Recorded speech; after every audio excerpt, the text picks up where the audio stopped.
You're listening to the Best Advice Podcast, guys. If you haven't already, give us a 5-star review and help spread the word. And if you have a question for the guys, email a voice recording to podcast@bestadvicepodcastguys.com. That's podcast@bestadvicepodcastguys.com. Today's episode is brought to you by Security Financial Management. If you're ready to level up your financial game, SFM offers a free initial consultation after each episode. Just send an email to podcast@bestadvicepodcastguys.com with the subject line complimentary consultation to book yours today.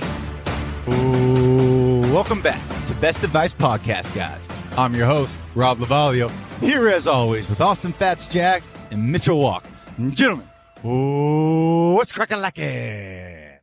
Holiday, July 4th. The holiday's cracking. They're all-American week this week. July 4th, our independence. Happy I'm ready. 4th of July, everyone. And Hump Day, right? It's Wednesday. Weather's comes out tomorrow. Oh, that's right. It is. It's Wednesday, the day before Absolutely. the Happy 4th, celebrating America's birth. It's great. Uh-huh. Let's get some positive energy here with the segment. Give me something good. So, Fatz, give me something good. Give me something good. Happy 4th of July, everyone. We already talked about it, but America. Happy Beer Day. How from zero to America, how free are you today, guys? Pretty free. It's going to be great. From one to America, how free are you today? We're free. We're very free. Let's jump right into it with the question of the day. Today's question comes from Luke from Maitland. Luke, what you got for us? You want to say something? Short and sweet, guys. Luke wants to know, what is the rule of 72? Thank you, Luke. All right, Mitch, take this one off for us.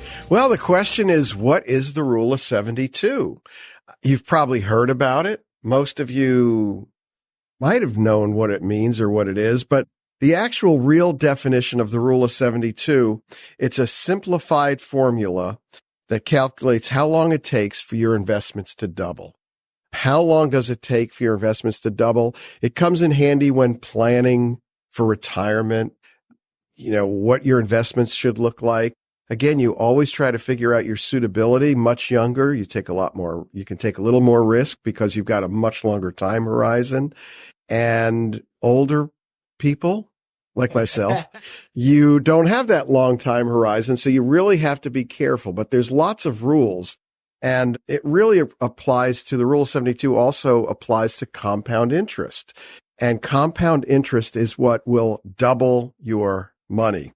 Austin, I'm going to let you go on that. Absolutely. Give us the two basic ones that they talk about. To give you an example of how it works, it basically says, given a certain rate of return, how long will it take to double that investment? So you basically divide 72 by the assumed rate of return. So in an instance, let's assume we have an 8% rate of return. The rule of 72 says that your money will double in 9 years because basic math. 72 divided by 8 is 9. So it's a very basic formula, and one thing you have to remember is that 9%, it's not going to happen every year. That might be an average, but to kind of, it's a good generic planning tool, but you have to think about sequence of returns as well. So just a very extreme example. Let's say you start with, call it $1,000, right? Money goes up 100% in year one. Then it goes down 50% in year two. Average rate of return is 25%, but your money's the same. Does that make sense? It does make sense. And I know we're talking rule of 72, but a little touch on that sequence of returns. To your point, it's extremely important when the money goes in and what happens with the market. You can take over, I think it's a 15-year period, and the first 5 years, the market goes up, it goes down bigger, it goes sideways, and you take the exact return and just flip it where you don't have a lot of the big losses up front.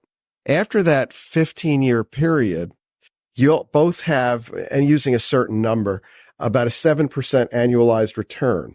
However, at the end of 15 years, even though you both have a 7% return, if the money went in when the market was down and you were spending X amount per year, you will have $0 left in one of them.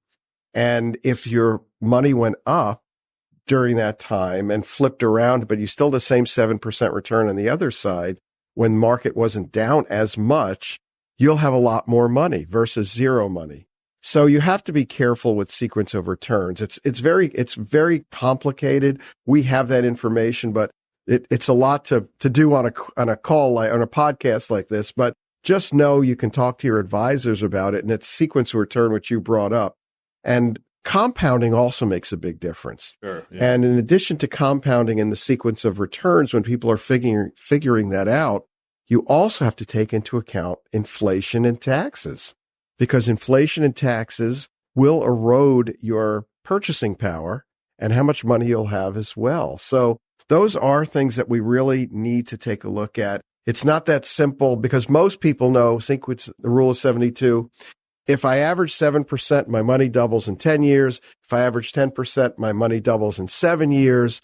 And that's what they think about. But they forget everything else. Do you, in a great situation, or what's your goal? How many times do you want your money to double? Obviously 100 times. Well, what's realistic? Well, it depends when you start. If you start at, which if you could at 25 years old, you can double quite a bit.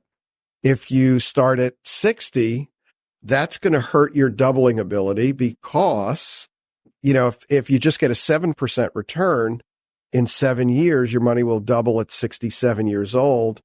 But are you going to have to start taking money out? Remember, the rule of 72 is you're not really taking anything out. You're leaving it there.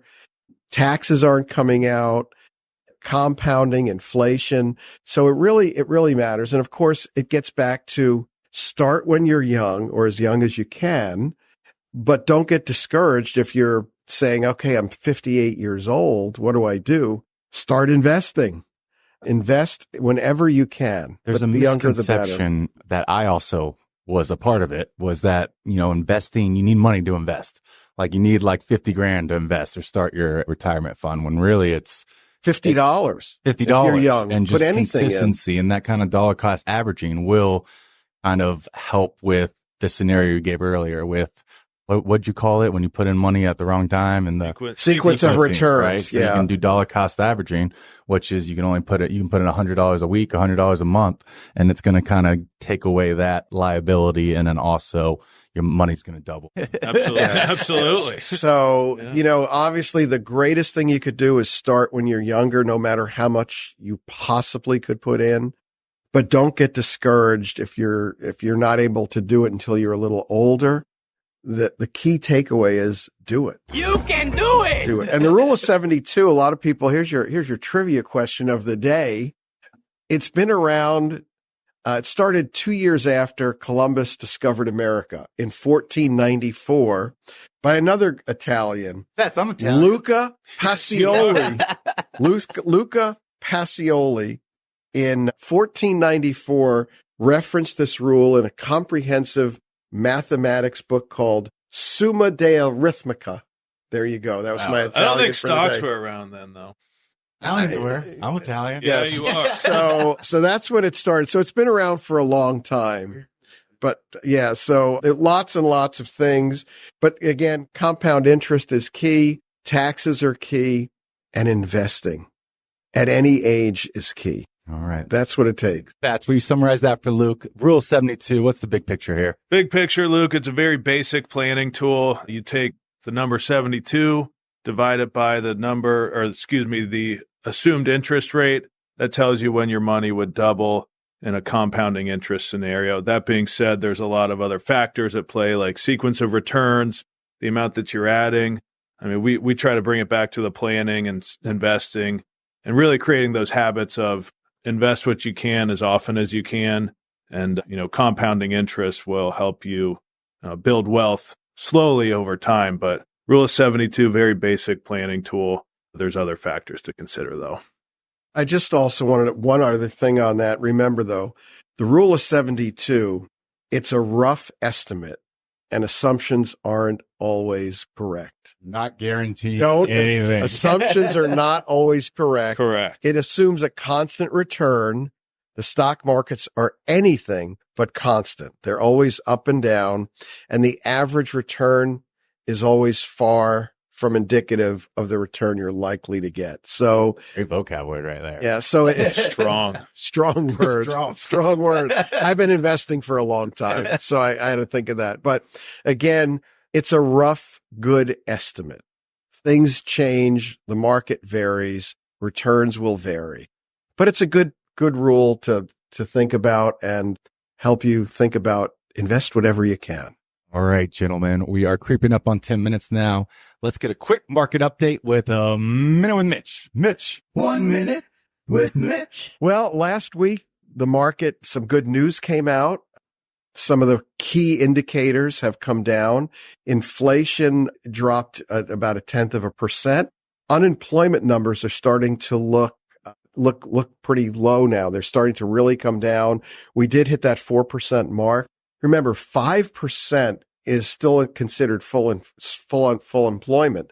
However, we're right around 4% now. The numbers are starting to creep up. Less people moving. Remember, during the pandemic, people are going to get a job every 9 months because they needed people, and they're going for the new job for a $6,000 raise or $5,000 raise or $2,000 raise. That movement has slowed down significantly. Companies are not advertising as many jobs. So that part's slowing down. It's really counterintuitive. I mean, we're hoping for a bad economy so the Fed can lower interest rates. And we should all hope for the best economy. But in this case, the Fed's not going to move off that 5.25 to 5.50 interest rate that they've raised 16 times 2 years ago, a year and a half ago. So until things really start to get bad, they're going to leave it high. So everybody's rooting for things to get bad. And we're starting to see those cracks are happening. And I think now we're somewhere around a 60 to 62% chance of a small cut in September. You know, the Fed go on vacation in August. So they take the month off. You're not going to see anything in August. They go on vacation. We have one meeting coming up in a couple of weeks in July. We don't think anything's going to happen then, but the numbers, unfortunately, are looking bad, which is a good thing. So it doesn't make any sense. Bad is good, but things are slowing a little. Amazing. So Thank you, Mitch. good news. Appreciate it. All right, folks. Remember, the secret to wealth is not what you earn. It's what you keep. Happy days, everybody. This podcast is for entertainment and educational purposes only and is not intended as personal financial advice. Before making any financial decision, please do your own research and consult a financial advisor as needed. If you have a question for the guys, email podcast@bestadvicepodcastguys.com.